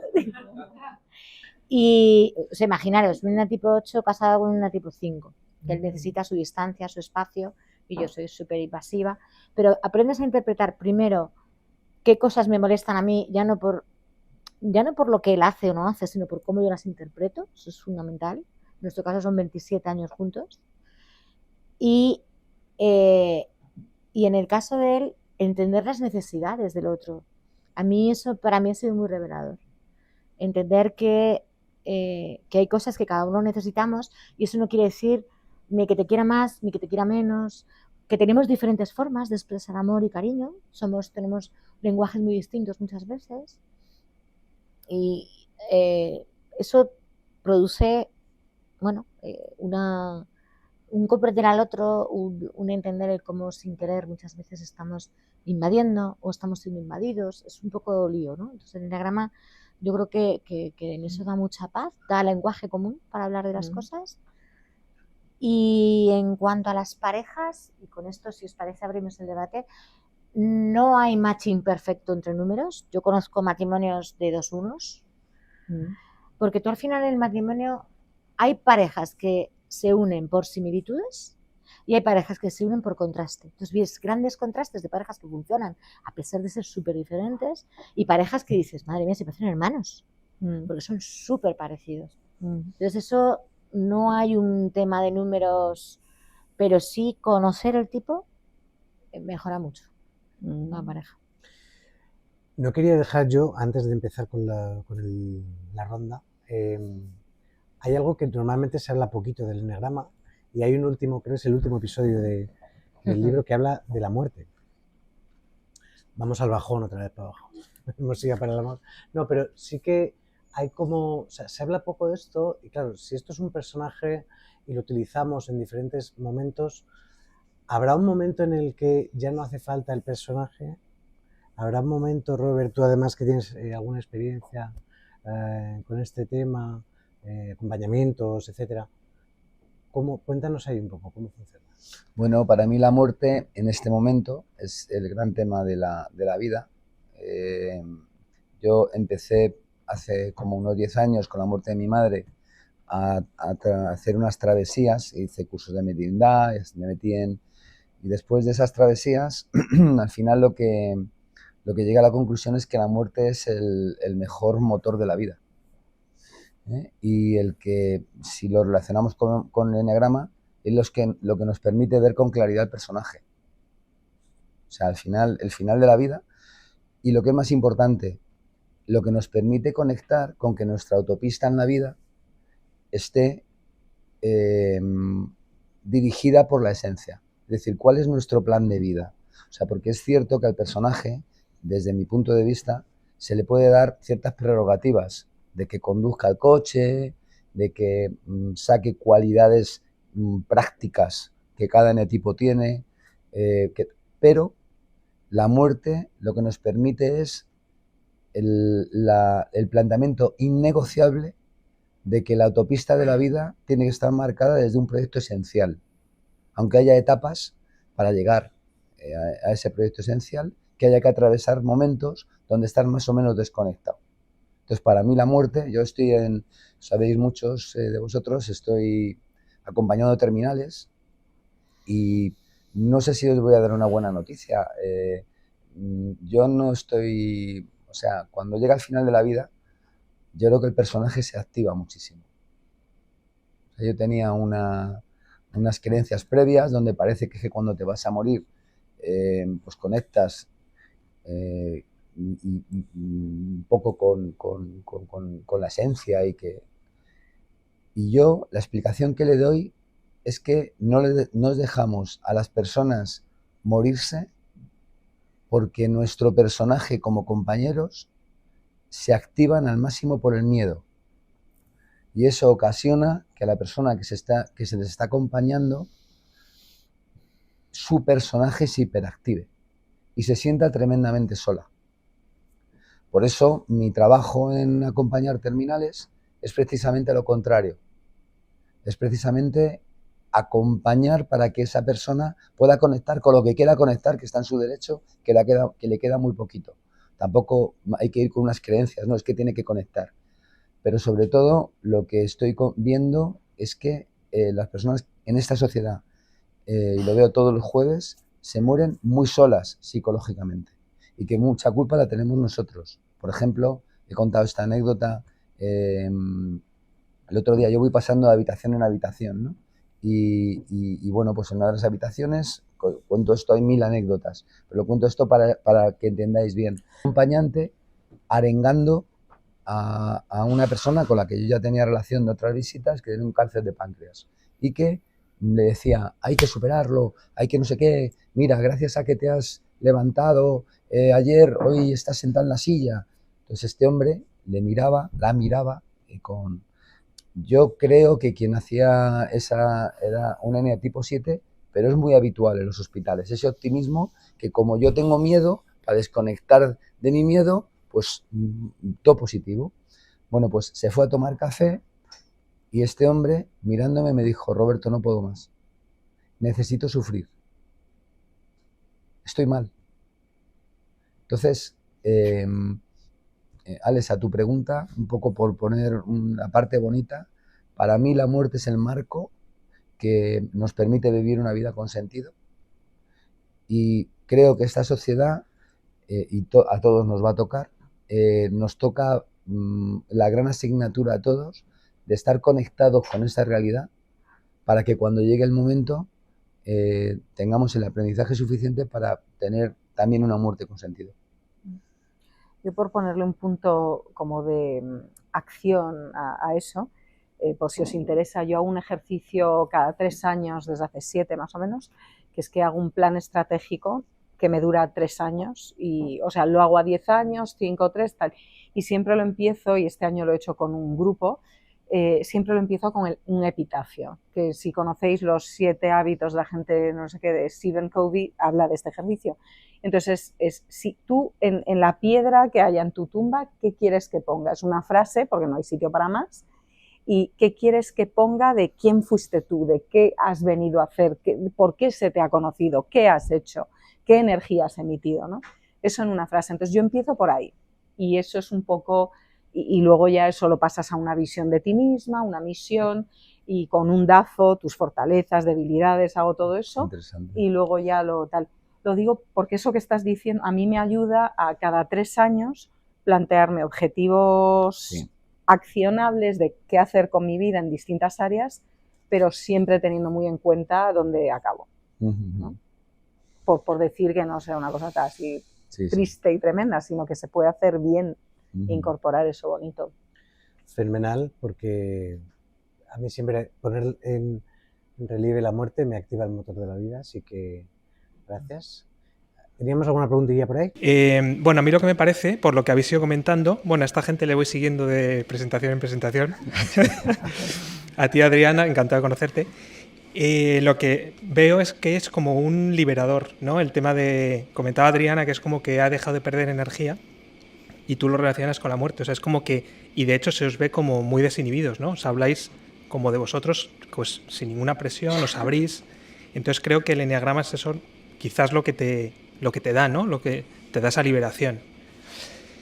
Bueno, mi pregunta, esto era un razonamiento en alto, mi pregunta era, os he parado antes y perdonad porque entrabais en amor y me quería quedar en la parte empresarial social, y es que comentabais que Adriana, en una estructura de 300 personas o con no sé cuántas que estuvisteis, como viene desde arriba y además muy interiorizado, es como que lo ha ido replicando, o sea, la gente está un poco nutrida o mamando esa mentalidad, ¿no?, de empresa. Pero, decía Roberto, no es lo normal, y ojito con llevarlo a empresa, porque además o profundizas mucho o si te quedas a la superficie, que es un poco en lo que estoy yo, la primera entrada es empezar a pensar en todo tu entorno, ¿no? Los números, tú no te reconoces, pero sí que reconoces a todo el mundo clarísimamente, ¿no? Entonces puede ser un arma arrojadiza. Mi pregunta es, ¿cómo se lleva esto a nivel social? Nosotros desde un estudio de arquitectura que tenemos estamos haciendo una comunidad de deportistas y tal, y la idea es trasladarlo, y de hecho lo hemos empezado a introducir, y la reactividad es total. Entonces, ¿cómo permea esto en la parte social si ya en la empresarial y con alguien que lo está lanzando desde arriba cuesta? Hay que generar entornos seguros en el sentido de que tiene que haber como unas reglas, ¿no? Lo primero que te diría cuando se trabaja con grupos grandes, esto se introduce, lo primero que se propone es que cada uno hable en primera persona, porque si no el dedito se va para afuera. Que está bien, que el dedito vaya para afuera está bien cuando es para comprender mejor al otro y despertar la compasión de entender que el otro, o sea, ¿qué le pasa, ¿no?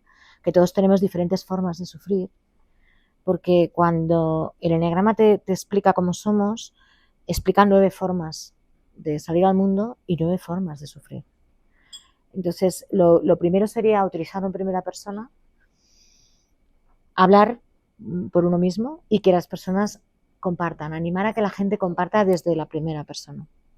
generar unas reglas de confidencialidad. Yo siempre digo, lo llamo que lo que pasa en Las Vegas se quede en Las Vegas, y es las personas tienen que tener la confianza de poder compartir, pero tiene que haber unas reglas que todo el mundo acepte para generar este entorno seguro. Y a partir de ahí intentar que sea una herramienta de descubrimiento, de comprensión y de generar confianza. Cuando se empiezan a compartir experiencias en primera persona, se genera un efecto muy bonito, ¿no? De acercamiento. Puedes probar a que compartan historias que otros no conozcan y que hayan relacionado con su tipo, pero que lo hagan todos. Si todos estamos en el mismo lío, nadie se ve especialmente expuesto. O sea, es la participación de todos y cada uno un poco en primera persona. Eso suele generar entornos seguros. Yo, por ejemplo, un sitio donde hay mucho conflicto no entraría con el enneagrama. Nunca. O sea, tiene que haber un entorno psicológicamente seguro para usarlo. ¿Se puede trabajar el conflicto con el enneagrama? Sí. Y personas que han tenido problemas, tener una sesión yo también me dedico a la gestión de conflictos, soy mediadora y lo uso. Porque me sirve de herramienta para que entiendan cada uno cómo se están pisando el callo el uno al otro. O sea, ¿qué le importa a este? ¿Qué le importa? ¿Qué estás haciendo tú que molesta a este? ¿Qué está haciendo este que te molesta a ti? Pero lanzarlo en un entorno donde hay mucho conflicto es como lanzar una granada. O sea, tiene que haber un entorno con una mínima seguridad para arrancar con él. Pero para que el enneagrama sea efectivo, eso es un poco algo que desgraciadamente no se produce, hay que profundizar. Y la primera profundización es sobre uno mismo.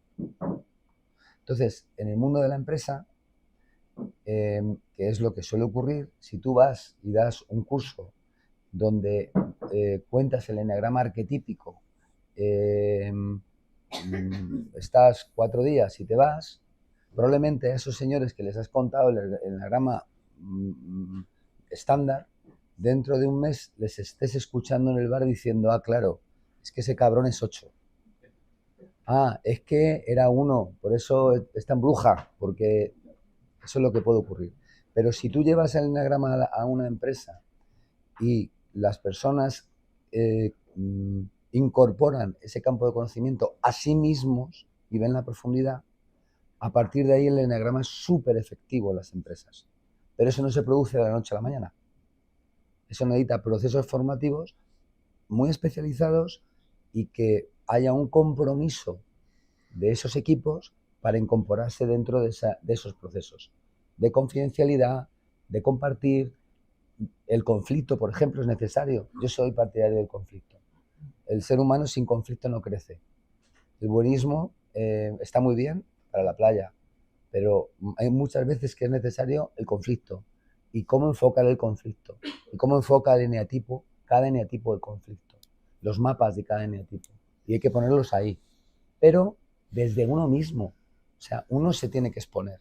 Porque si va a un curso de enneagrama en una empresa a decir, no, voy a aprender para tener un mapa manipulativo de cómo es uno, cómo es otro, es un desastre, desde mi punto de vista. Yo diría, en una aplicación práctica, por ejemplo, que es la nuestra, yo creo que el entorno del que hablas, la comunidad donde se puede ser vulnerable, todo eso, esa es la cultura de la empresa. Eso es. Y la cultura de la empresa es el liderazgo de la empresa, al final. Porque el liderazgo está en el CEO, pero también está en el director de talento y cultura. Yo he tenido 4 directores de talento y cultura, de los cuales solo uno, que es el último, comparte esta visión. Hasta ahora era recursos humanos. Yo le llamaba talento y cultura, pero no había forma de evitar eso, porque hay que creer en ello y hay que estar formado. Es un nivel como por encima y entonces no todo el mundo tiene esa formación o esa sensibilidad.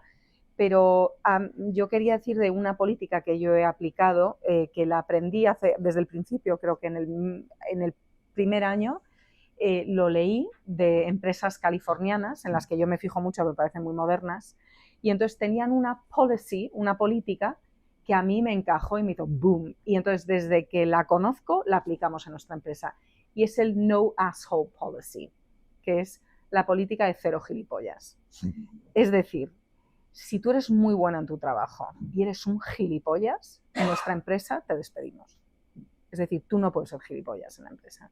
Porque y quien dice gilipollas es malo, malo. Hay gente que desmonta equipos, que hace comentarios, que te desguazan la buena voluntad.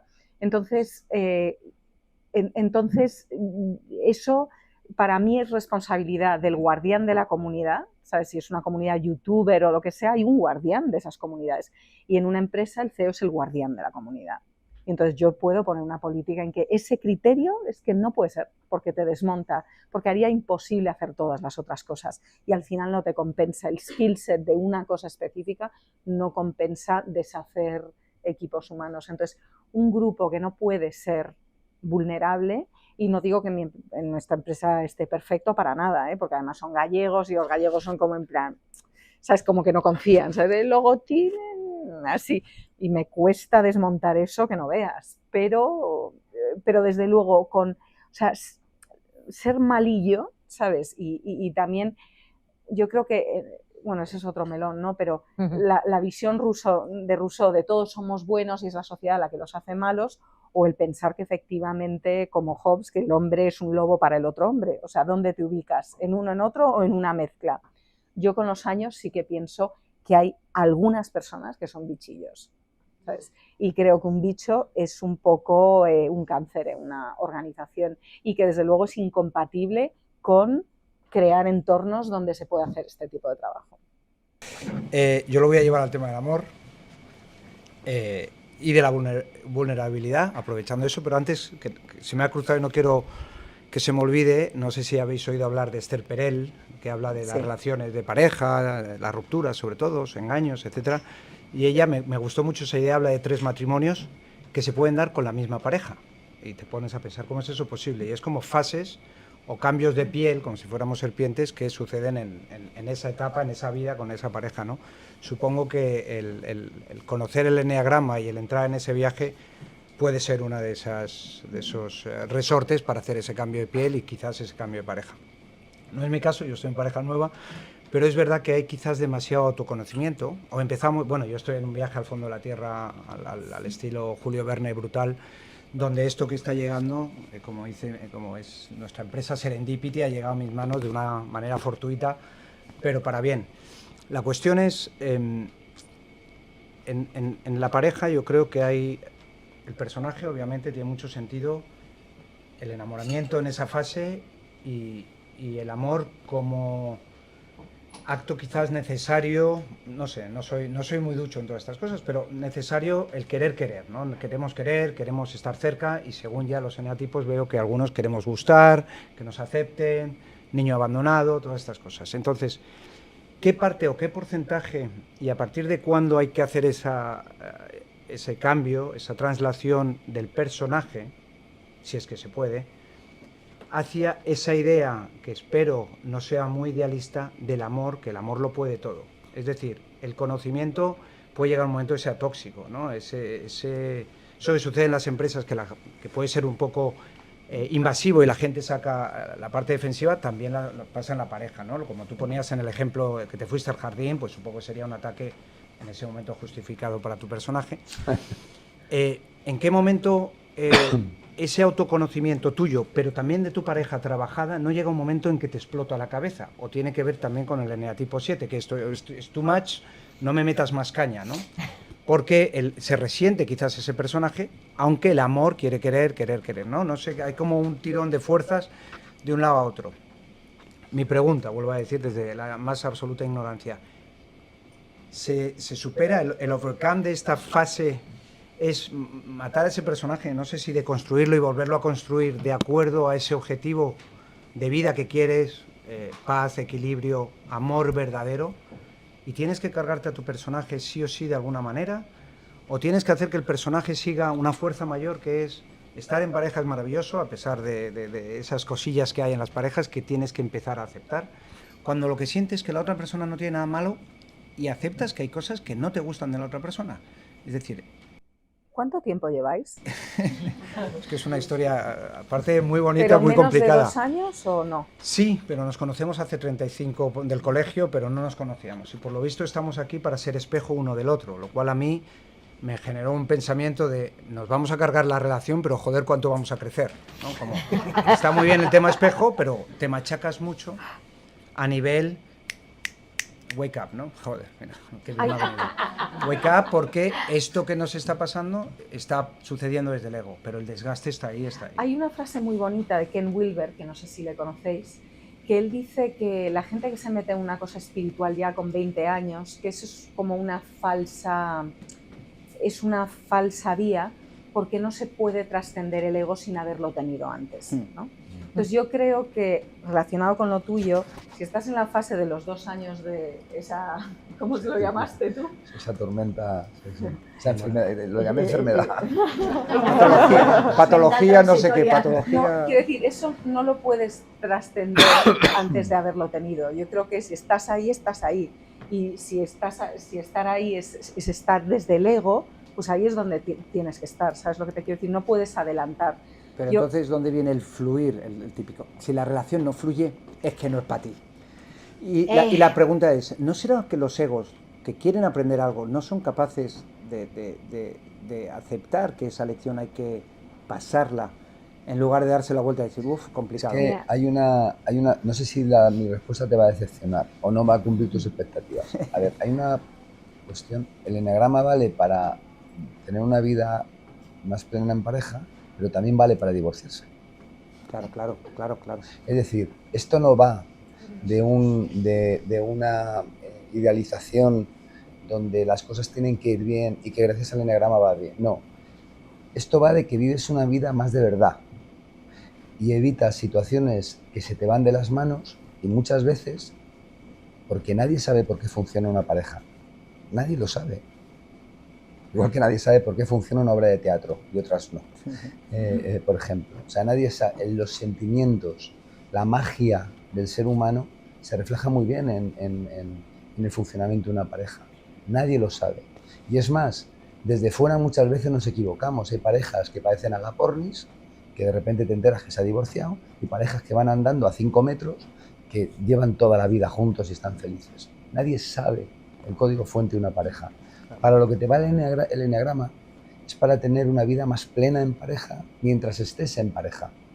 Pero también te puede valer para tomar conciencia de que no funciona la pareja. Porque el eneagrama va de que tú tomes conciencia de tu realidad interna en relación al entorno, que en este caso es el otro o la otra. No va de las cosas tienen que ir de una manera adecuada conforme entendemos la vida o las películas que tiene que ir una relación de pareja. No, tiene que ver con la conciencia de uno mismo y convivir con una pareja de manera más plena, o llegar a un acuerdo de que esa no es la convivencia adecuada y separarse. Para eso vale el eneagrama. Yo creo que hay 2 puntos aquí, ¿no? Uno, el eneagrama te sirve para distinguir en tu pareja qué partes son resortes del personaje, ¿no? De la máscara, de su 7, de su 5, de su 6. Pero detrás hay una esencia de la que tú te has enamorado. Ver la esencia de la persona, más allá. El resto son resortes. El resto, bueno, comprendes mejor ciertas dinámicas del día a día, ¿no? Eso es un poco... pero es muy bonito el ver la esencia que está detrás de la persona y volver a elegirla, ¿no? Volver a lo largo del tiempo el decir, esto es lo que quiero y lo sigo queriendo, y sigue siendo algo bueno para mí, ¿no? Y luego en nosotros mismos darnos cuenta de las expectativas que nuestro eneatipo hace que volquemos en el otro. Si aprendemos a filtrar qué parte estoy yo proyectando de mi tipo en mi pareja y digo, vale, esto es mío, no suyo, voy a aprender a mirar con ojos más limpios a la persona sin proyectar mis expectativas. A mí la expectativa es lo que mata a la pareja. Porque estamos queriendo que el otro interprete un determinado papel en el teatro de nuestras vidas. Pero el otro es el otro, no soy yo, ¿no? Claro, entonces aprender a distinguir... La emoción está clara, el sentimiento está claro, el sentido de la relación está claro, lo que no está claro es esa percepción del por qué juega ese papel conmigo, ¿no? Y por qué ese papel a mí me hace daño. Y entonces cuando empiezas a preguntar, coño, ¿te hace daño a ti? algo pasa y ya empiezas a buscar ahí, ¿no? Por lo tanto, está en ti. Sí, claro. Tendrás más que tarde. ver si esa persona te aporta lo que tú De necesitas. todas formas, te digo la regla más maravillosa para durar mucho tiempo: dormir separados. Y con esa te quito Sí, el mi micro, caso. te lo quito porque si no, no nos vamos de aquí nunca. Lo siento a quien le haya quedado alguna duda. Estamos abiertos No y lo disponibles. sientas, hay un libro donde rematar. Exacto, ahí está. Pregunta que solo se responde muy cortita. Cortita, venga. ¿Cuál es tu punto ciego, Roberto? Nos faltaba. Mi punto ciego es la invasividad. Y ya otra que también se responde muy cortita.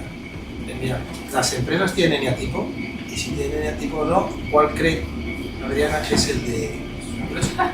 Mira qué bonito. Nunca lo había pensado. Continuará. No, dale. Igual se ve mejor desde fuera, no sé. No sé si una empresa tiene un eneatipo. Toda cultura puede tener un eneatipo. Si lo pueden tener los países, imagínate las empresas. A ver, yo me la imagino un poco en el 4, pero sí, ¿no? Yo si tengo que elegir uno, digo 4. Si Susana, me ¿tú- tengo que Susana, mojar. ¿tú qué opinas? Que ya está mucho con nuestros equipos. Pues no tengo claro que sea el 4. Lo que pasa es que el 4 es muy fuerte en tu empresa por la creatividad. Claro. Ahí Una está. cosa es la creatividad, otra es la cultura. La cultura, ¿tú crees que es un 4 la cultura? ¿Cuál dirías que es tú? 4 no. ¿No? 4 es muy nostálgico. A ver, mójate, ¿eh? Como Pero cuatro, di ¿no? alguna y así tengo mucho que trabajar, no sé. Posiblemente estéis más cerca en Madrid. Sí, ya entiendo por qué lo dices. Como veis aquí tampoco es Qué fácil bonito. ponerse de acuerdo. Qué bonito, eso es un problema. El 4 sería un problema igual. Ya, todos son problemas. Toma de conciencia. Sí. Toma de conciencia para mí es lo que vale todo. Verme a mí mismo, la pareja, la empresa, ser más consciente independientemente de lo que al momento te lleve o qué consecuencias haya. Yo quería agradeceros a los tres, a ellos los tengo más fichados, a ti en concreto por dejarnos ver detrás del personaje, me ha encantado, lo agradezco mucho, dejarnos venir aquí, ojalá no sea la última. Y yo pido un fuerte No es detrás del aplauso, personaje, al final es que ya somos este personaje también. Es que un fuerte aplauso para ellos.